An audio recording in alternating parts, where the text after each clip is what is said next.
out.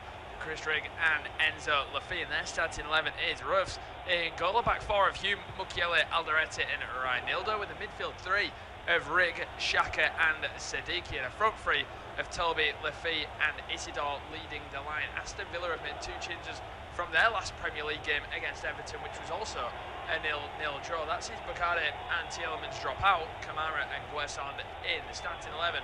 For Unai Emery's side is Martinez in goal. Back four of Cash, Concert, Mings and Digne, with Kamara and McGinn in midfield, and Buendia, Rogers, Guesson all sat just behind Ollie Watkins, who leads the line. Kickoff fast approaching. Kickoff is fast approaching at the Stadium of Light for this Premier League clash. It's Sunderland hosting Aston Villa in this one, and Regis Labrie makes two changes from the side that drew 0-0 away to Crystal Palace last time out. That sees Adingra and Diarra drop out, Chris Rigg and Enzo Lafay, and their starting 11 is Ruffs in goal. Back four of Hugh, Mukiele, Alderete and Reinildo, with a midfield three of Rigg, Shaka and Sadiki, and a front three of Toby, Lafay and Isidore leading the line. Aston Villa have made two changes from their last Premier League game against Everton, which was also a 0-0 draw. That sees Bakare and Tielemans drop out, Kamara and Guesson in the starting 11.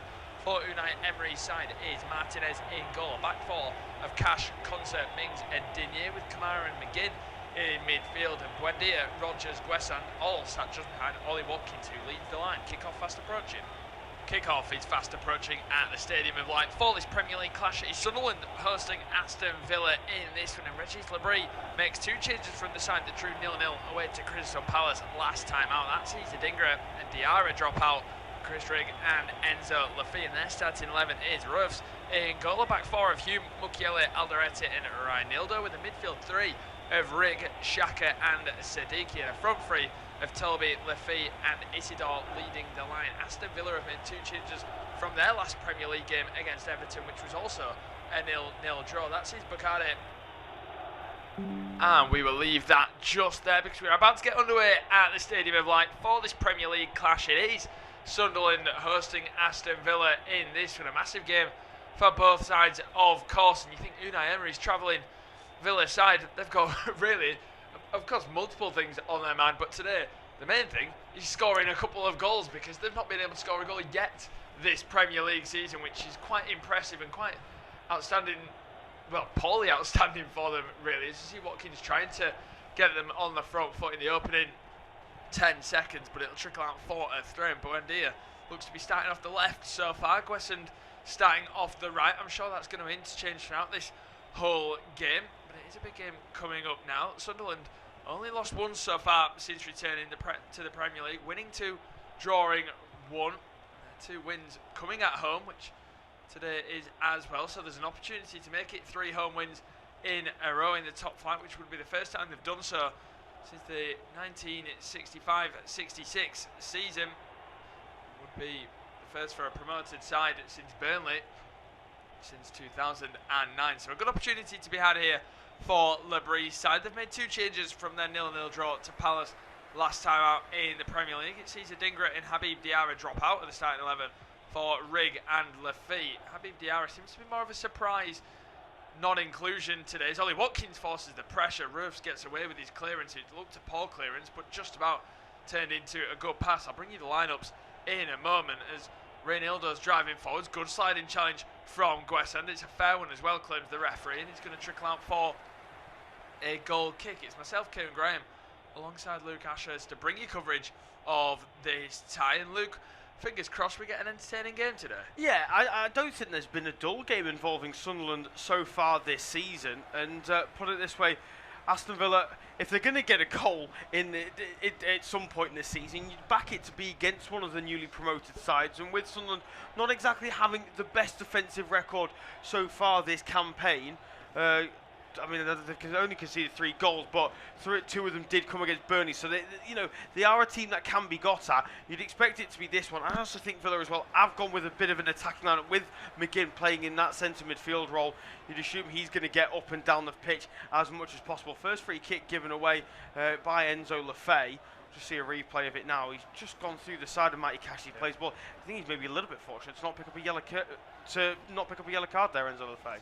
Yeah, a little bit of lenience shown there from the referee. It's interesting actually to see McGinn part of a double pivot today. We've not seen him in that role, which we'd maybe say is his natural role, in a long time. He's always part of the three behind the striker, it seems, in one of the wider areas, but because of absentees today, he has dropped into the middle of the pack. So let's see how that one fares as Granit Xhaka gets his first real touches of the game. Real Nildo goes out to Enzo Lefebvre into the middle of the pack. Lefebvre coming into the side today, of course, so a good opportunity for him. It's Noah Siddiqui now in possession. Back to Reynildo. The starting 11 for Reggie Lebrie's side is Ruffs in goal. A back four of Hume, Mukiele, Alderete and Reynildo. Rig, Xhaka and Siddiqui in midfield with a front three of Talbi, Isidore and Lefebvre. Wilson Isidore's had a great start to this season. A much more physical striker, but a real good finisher as well. You still yet to see the real quality of Talbi. I saw quite a bit of him in the Champions League last season when covering Club Brugge, and I always thought he looked like a bright spark, and I'm sure that he's going to get it going in the Premier League. Sometimes it can take time though, for especially younger players coming from different leagues and countries. As you now see Reynildo coming forwards. The second time Guesson's put a sliding challenge in on Reynildo, who's won a corner, I believe, but Guesson, I think it's quite clear, he's going to be helping out Matty Cash today. Yeah, and I think he's going to have to as well, because you know that Enzo Lefebvre likes to tuck narrow. He likes to get into those half spaces in between fullback and centre half. So you're going to see Reynildo, I think, overlap a lot, try and get towards the byline, down Sunderland's left-hand side, and that's where I think Guesson has got a lot of work on his hands, because he's got to cover the former Atletico Madrid man and just make sure he doesn't allow the overlaps too easily. As Digne's got his hands up, just gesturing that maybe Xhaka might be doing a bit much inside the box, but a chance now for Trey Hume to send the ball to the penalty area. Trey Hume over this corner. It's a good ball towards the back post as well. Well headed away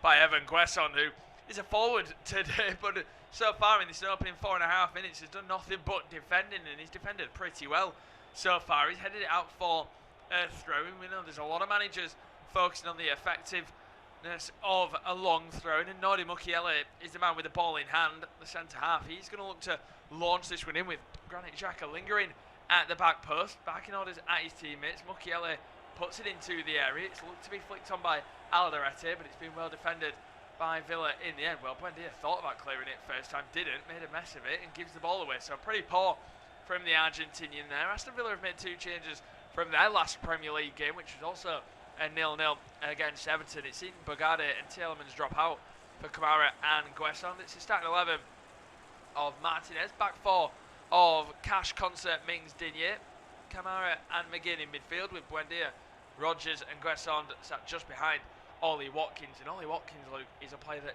needs a goal today. Yeah, he really does. I feel for him a little bit, Ollie Watkins, because he's had a really difficult last, I'd say, 18 months with Villa. He never felt like he had the full trust of Unai Emery while John Duran was at the club, and then John Duran departed, and even then it still felt like Emery didn't fully trust the England international. And it's difficult as a striker or any player in any position, if you don't feel like the manager fully trusts you, it's really hard to commit to a performance and really hard to have the confidence in yourself that you're good enough. And I think that certainly affects Ollie Watkins. Don't necessarily think he's handled the situation the best in terms of his attitude on the pitch. I think we've seen a little bit of a dip in sort of aggressiveness from the former Brentford man. However, I can understand where that comes from, and I think it's probably the only blip for Unai Emery that you can maybe hold against him as a